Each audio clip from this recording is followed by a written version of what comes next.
of got the feeling of how the locker room was before the game, that these kids were taking Little Rock for granted. Wasn't the same energy. Don't know why. Don't have any excuses for that. And when we came out on the floor and got down 9-0. I kind of like when we got down the last 5 minutes, it was a close game because I kind of want to know what my team is made of. We were at home. I wanted to see who was ready for the moment. Every game doesn't have to be a blowout because you need some tests, and this was a big test for us. Knew Little Rock was going to be pretty good and pretty solid. They had been playing some good games on the road against some good teams, and you know I was pleased that even though we started the game off slow, that we ended the game really well. Coach, I asked DJ and Precious about the Wiseman ruling from the NCAA, and they said they weren't aware of it. Did you guys not discuss it pregame at all? No, actually, we didn't. It's just something that it just is what it is right now. It's taking on a life of its own, so I'm sure they'll see it after the game. I mean, yeah, later. Hey, Coach, I know you say you got off to a slow start. Was it something they were doing or something you weren't doing, or why the reason for the slow start? I mean, young team. I could just only see, like, when we put things in because we're well prepared. It was Coach Miller's scout, and we knew exactly what they were going to do, and they came out and did those things. But like I always say, even going into the Oregon game, you could never account for the nervous energy in a kid.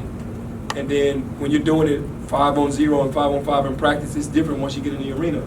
With the team that does it every single day, you can only try to kind of mimic the stuff that they do to a certain extent, but they do it every day. So it's hard to get our scout team to kind of get to that level. And they do a good job about what they forced us to shoot outside shots early in that zone. And every time we got into the middle, they just kind of converged on us because they wanted us to beat them from the outside and not on the inside. So they did a great job. Coach, what was your reaction when you saw the ruling from the NCAA? I didn't have one. Were you guys glad to at least find out a number? Yeah, we were definitely glad to find out about a number. We had been waiting on that. Penny, did James react at all? I didn't ask him. I didn't ask him about anything. We just kept going business as usual. Coach, you got a big game coming up on Saturday against Ole Miss. How important is it to get off to a good start in that game? Well, obviously, when you're at home, it's your home turf. You want to get the crowd in the game.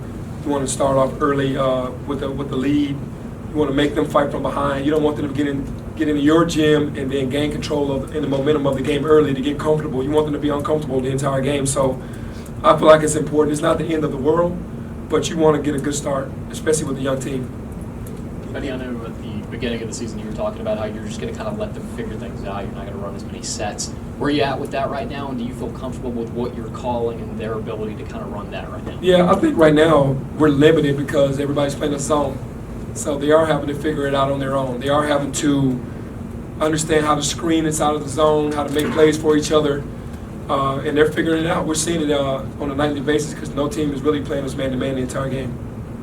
You mentioned, Penny, that your team needs tests. What kind of test is it going to be for the next 12 games, or 11, I guess, or 10 now? Yeah, it's going to be a big test because guys got to grow up. You know, that energy that James brought offensively and defensively is not going to be there. So, I mean, it allows other guys to be able to step up. So it's going to be huge for us to get the game plan, go out there with the energy, do it collectively as a group, and just depend on each other the entire game and be confident that we can go out there and get it done. Coach, you mentioned before about how important rebounding, winning the rebounding battle and not turning the ball over. Well, you were successful on both of those columns on the stat sheet. How much emphasis have you been putting on that in practice? Well, obviously rebounding has been, our Achilles heel. We weren't really rebounding the ball well, especially when we go to a smaller lineup. The guards aren't getting back in there and fighting and rebounding. But we found ourselves winning a lot of these battles on the rebound. So that says a lot about just scrapping and fighting, but we can do better. Us turning the ball over is bad. We had 19 turnovers tonight, and they really didn't put a huge amount of pressure on us. Us turning them over 26 times is huge because that's what we need to do. We just didn't capitalize on it enough.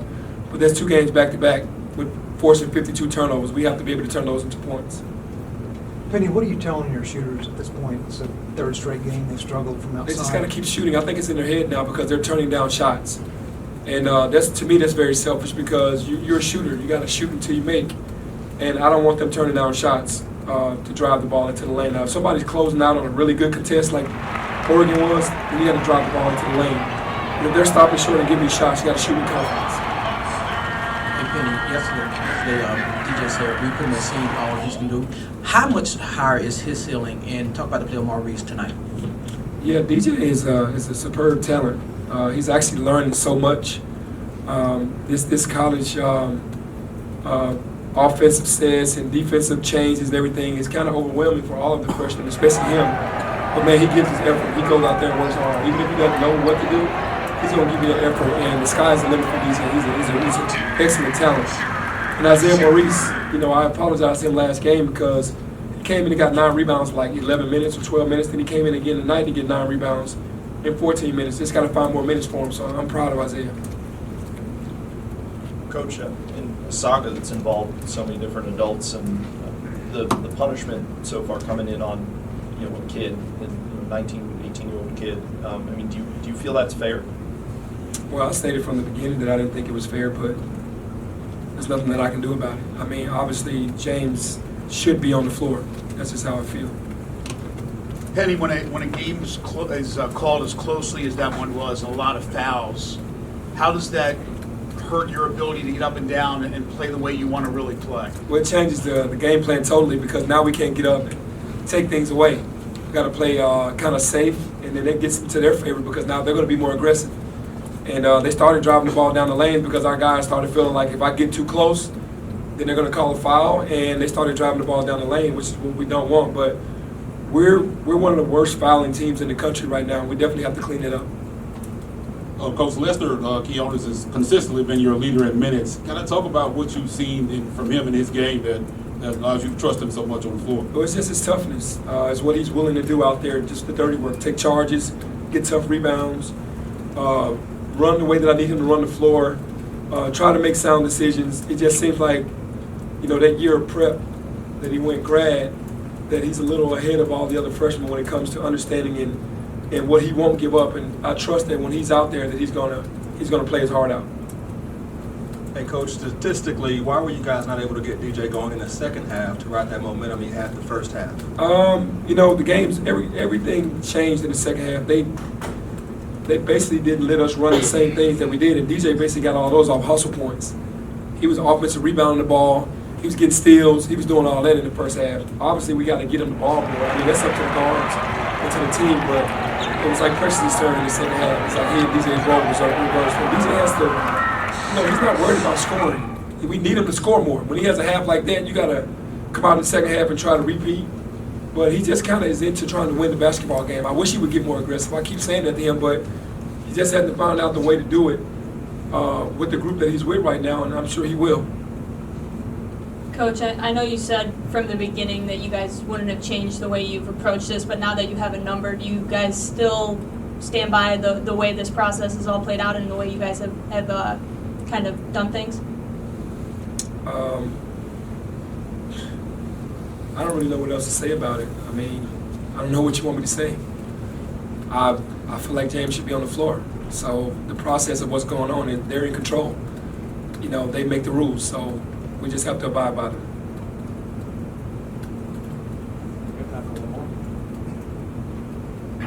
Coach, you mentioned that DJ got a lot of his points off of hustle points. Is he leading your hustle board right now? He would be one of the ones that's really high. I can't. It's like I can't be out there in the guard. I challenge my guards because DJ is one of the guys that can beat his man off the dribble. I challenge my guards to get him the basketball because he is a weapon.